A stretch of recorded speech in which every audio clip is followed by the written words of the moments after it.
नमस्कार, मी शिल्पा खेर।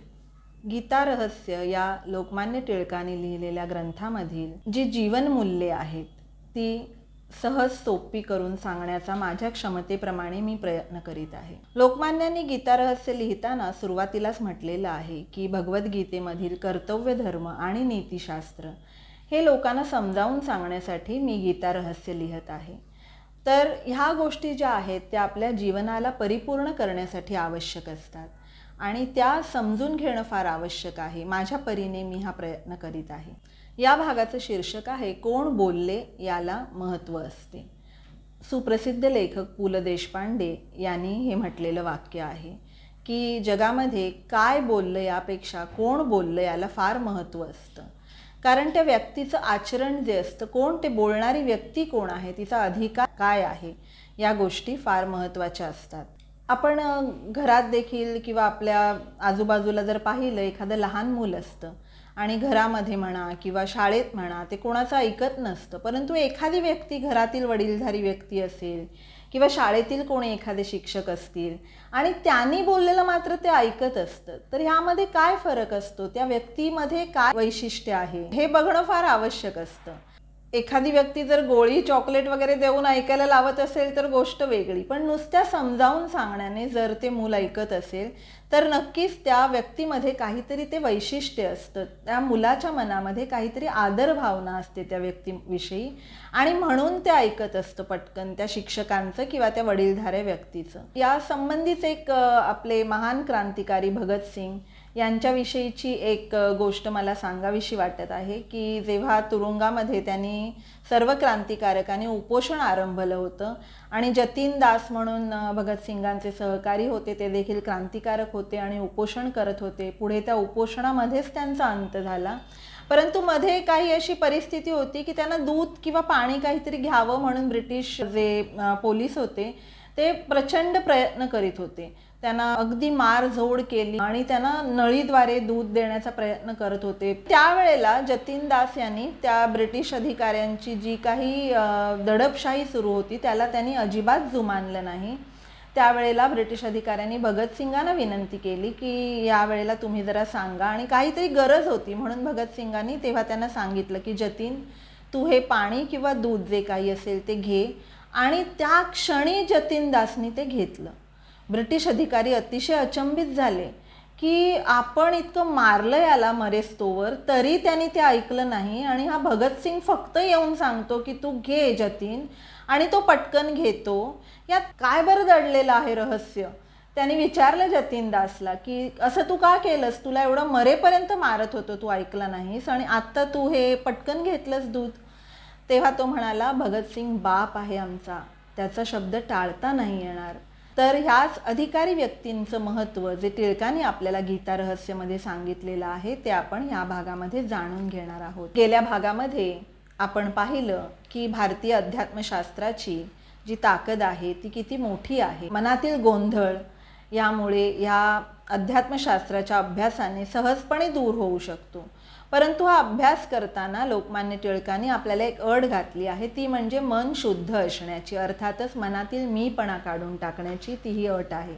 आत्मज्ञानाच्या मार्गावर यामुळे चालणं सोपं होईल असं लोकमान्य आपल्याला सांगतात। अर्थातच आपल्यासारखी सामान्य माणसं आत्मज्ञानाची वाट चालू शकतात। आत्मज्ञान मिळवणं ही एक वेगळी गोष्ट झाली।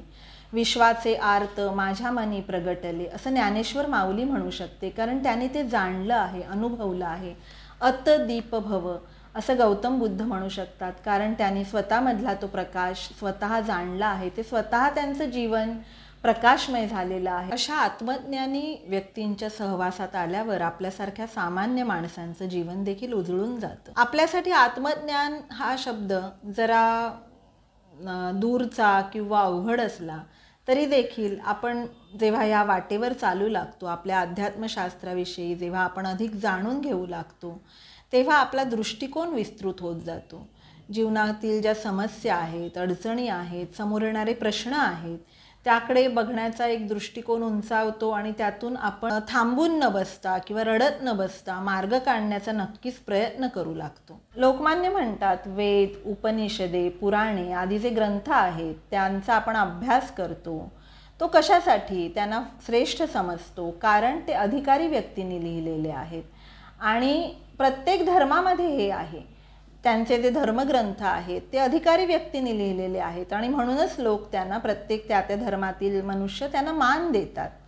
तर ह्या अधिकारी व्यक्ती कोण? तर भारतीय अध्यात्मशास्त्राप्रमाणे ह्या अधिकारी व्यक्ती म्हणजे ज्यांचं आचरण समाजासाठी हितकारक आहे, मार्गदर्शक आहे, ज्या समाजासाठी कर्तव्य आणि त्याग मार्गावर चाललेले आहेत, अशा व्यक्तींना आपण अधिकारी व्यक्ती म्हणतो. त्यांचे जाती, धर्म, पद, प्रतिष्ठा, सामाजिक आर्थिक स्थान या गोष्टी महत्त्वाच्या धरलेल्या नाही आहेत. फक्त धरलेलं आहे त्यांचं आचरण. लोकमान्य म्हणतात, जय नामक जो ग्रंथ व्यासाने लिहिलेला आहे ते केवळ युद्धवर्णन करण्यासाठी नव्हे, तर अडचणीच्या प्रसंगी थोर व्यक्तींनी कशा प्रकारे वर्तन केलं, कोणते निर्णय घेतले त्याबद्दलचं मार्गदर्शन आपल्याला या ग्रंथामधून मिळते.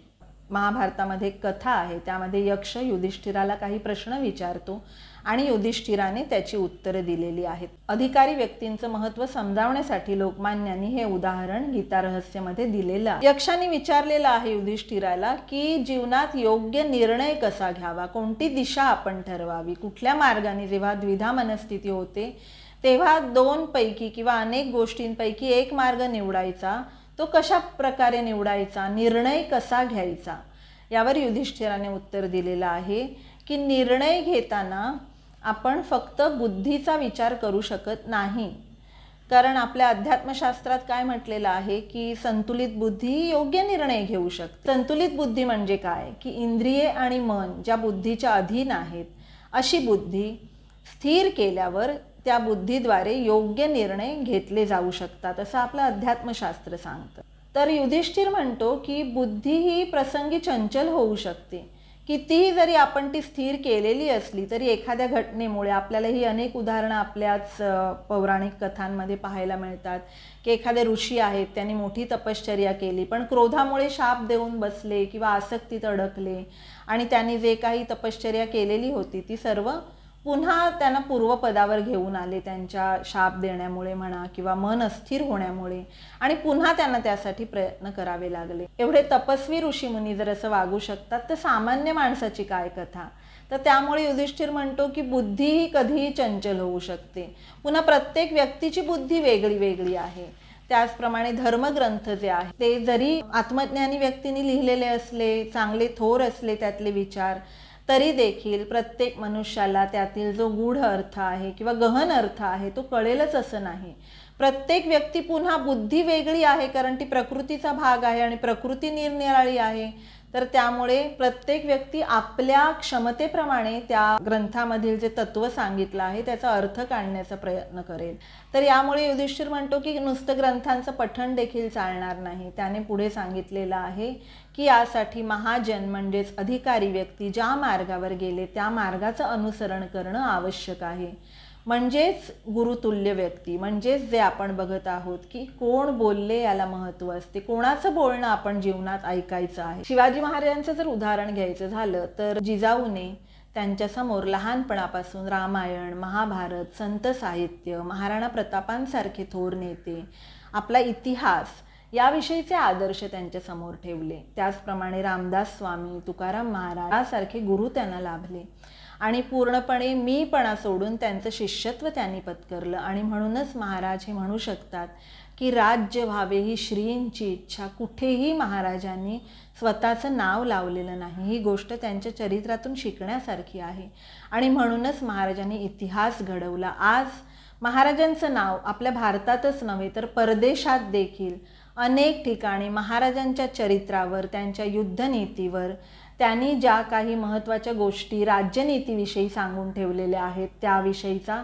अभ्यास केला जातो. हे थोरपण कुठून आलं तर त्यांनी आदर्श कुठले ठेवले, कुठल्या मार्गावर जाणं त्यांनी योग्य मानलं, हे फार महत्त्वाचं आहे. आणि म्हणूनच रामदास स्वामींसारखे स्वामी महाराजांना श्रीमंत योगी म्हणतात. ते स्वतःच आत्मज्ञानी आहेत महाराज, हे आपल्याला त्यांच्या चरित्रामधून कळून येतं. श्रीकृष्ण अर्जुन, ज्ञानेश्वर माऊली, निवृत्तीनाथ महाराज यासारख्या गुरुशिष्याच्या अनेक जोड्या आहेत. दत्तगुरूंनी तर 24 गुरु मानलेले आहेत आणि त्यांनी हे आपल्याला त्या गुरु मानण्यामधून हे शिकवलेलं आहे की की प्रत्येक पंचमहाभूत आहेत, त्यात कबूतर आहे, समुद्र आहे, अजगर आहे.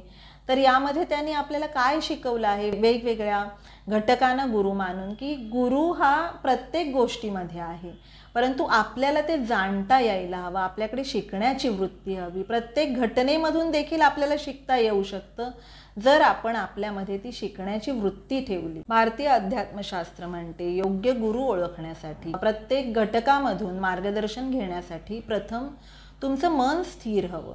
आणि हे मन स्थिर करण्यासाठी योग मार्गामधील ध्यान मार्ग अध्यात्मशास्त्रात सांगितलेला आहे. ध्यान म्हणजे काही कुठल्या धर्माशी निगडित अशी ही गोष्ट नसून कुठल्याही शांत, स्वच्छ, निर्मळ जागी बसणं, आपल्या श्वासावर लक्ष देणं. जी कोणती व्यक्ती आपल्याला आदर्श वाटत असेल, गुरुतुल्य वाटत असेल, परमेश्वर स्वरूप वाटत असेल, त्यांचं चित्र आपल्या मिटलेल्या डोळ्यांसमोर ठेवणं किंवा काहीही न ठेवता फक्त श्वासावर लक्ष देणं. यामुळे होतं काय, की जसं एखाद्या ग्लासातील पाण्यात कचरा असेल आणि आपण तो ग्लास स्थिर ठेवला एका जागी, तर हळूहळू तो कचरा तळाला जाऊन बसतो आणि वरती निर्मळ पाणी राहतं. त्याचप्रमाणे ध्यानाने हळूहळू मनातील अशुद्धता जाण्यास उपयोग होतो. आणि हे कुठलीही व्यक्ती करू शकते, हे कुठल्याही धर्माशी निगडीत नाही आहे.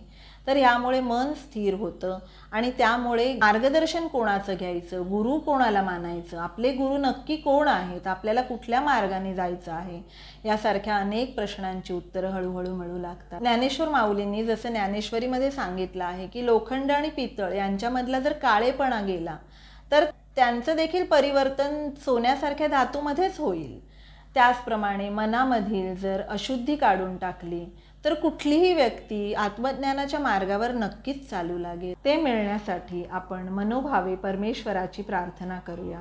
धन्यवाद.